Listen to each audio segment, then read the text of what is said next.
4 mois après le massacre du stade de Conakry, on fait le point dans le focus sur la situation en Guinée. Petit résumé, Dadis Camara n'est plus au pouvoir. Victime d'une tentative d'assassinat, c'est le ministre de la Défense, Ségoupa Konaté, qui est aux manettes. Depuis janvier, un homme issu de l'opposition, Jean-Marie Doré, est chargé de former un gouvernement de transition avec pour mission de préparer des élections dans 6 mois afin de rendre le pouvoir aux civils.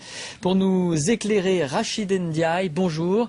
Vous êtes le directeur du mensuel Matalana, magazine consacré à l'actualité africaine. Vous êtes d'origine guinéenne. Avec nous également Alain Chabot, bonjour.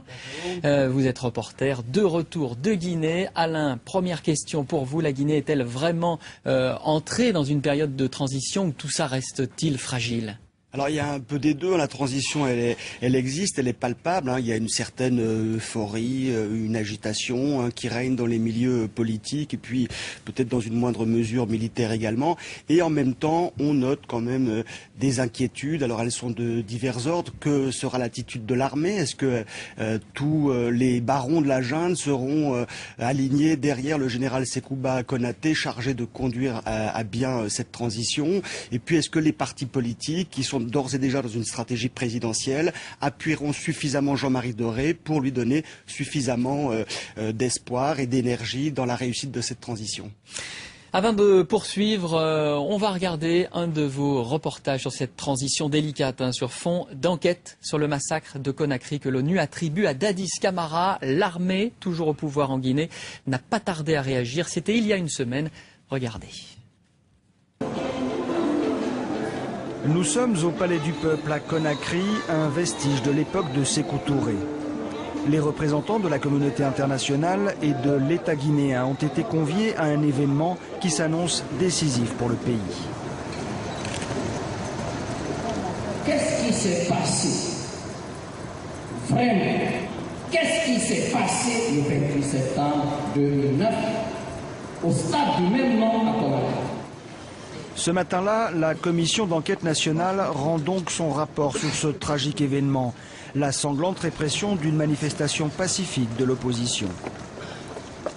Présents ce jour, de hauts responsables de la junte au pouvoir et plusieurs ministres du gouvernement, dont des fidèles du capitaine Moussa Dadis Camara, le président actuellement en convalescence forcée dans un pays voisin. C'est l'actuel numéro 2 du régime à modérer qui tire les conclusions de l'enquête. Une erreur, une faute, une providence, une fatalité, je ne saurais me situer.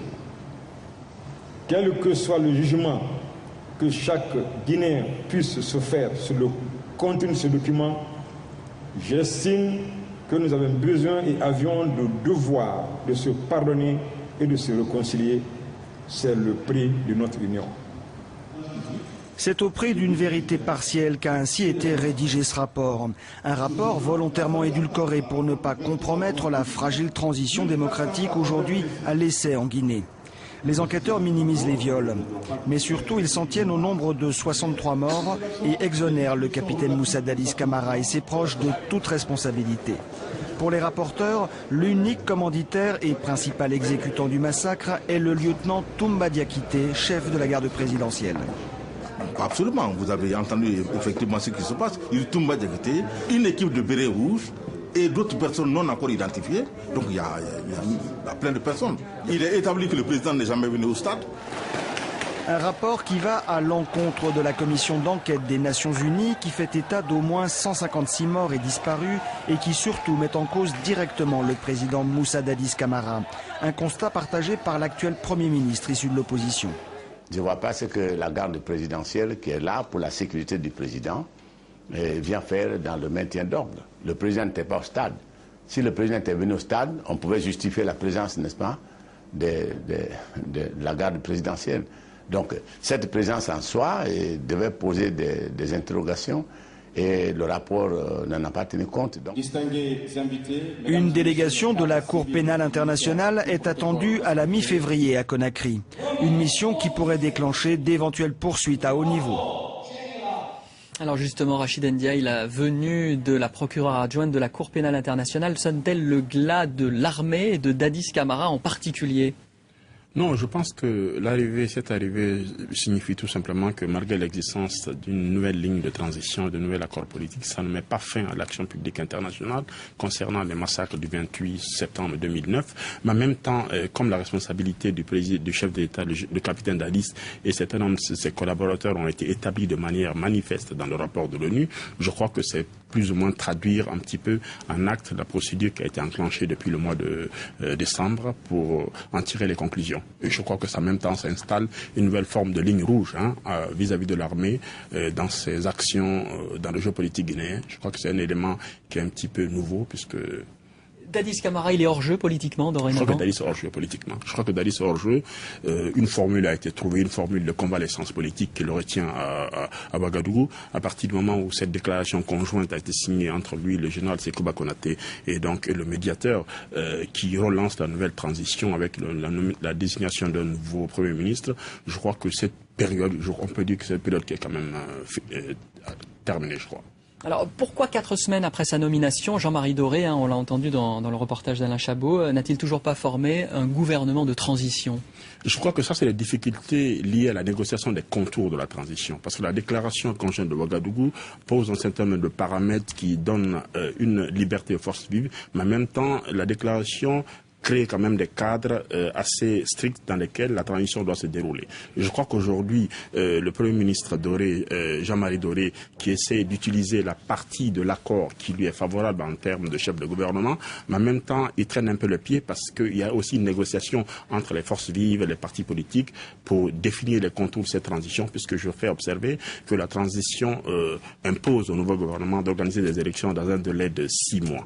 Et quand on voit un petit peu tous les mécanismes conduisant à la mise en place des institutions de transition, notamment la mise en place d'un Conseil national de transition, d'un comité de suivi, et puis aussi le rôle de l'observation internationale, aussi bien civile et militaire, pose quelques petits problèmes. Et quand on ajoute à cela également le tempérament personnel de Jean-Marie Doré, qui est un homme qui a une liberté de ton et de parole, et on n'est pas tout à fait sûr que ce tempérament sied beaucoup plus facilement à la gestion des affaires de la primature. Alors, liberté de parole, vous l'avez dit, on l'a entendu d'ailleurs dans ce reportage. Alain Chabot, vous avez rencontré Jean-Marie Doré. Je rappelle d'ailleurs que votre entretien est diffusé en ce moment sur France 24 et bientôt sur le site internet de France 24. Quelles sont les ambitions de Jean-Marie Doré ?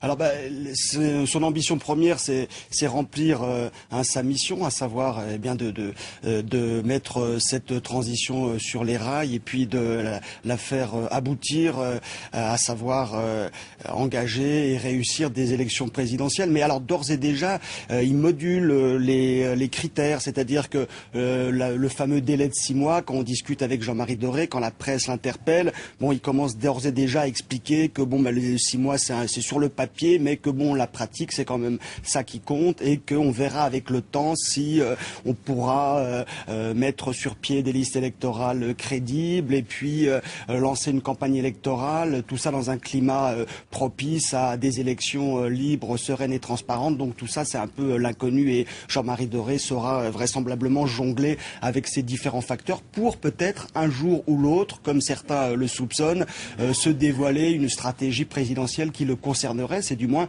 ce que pensent même certains de ses anciens amis des forces vives, cette coalition donc de partis politiques, de syndicats et d'associations de l'opposition.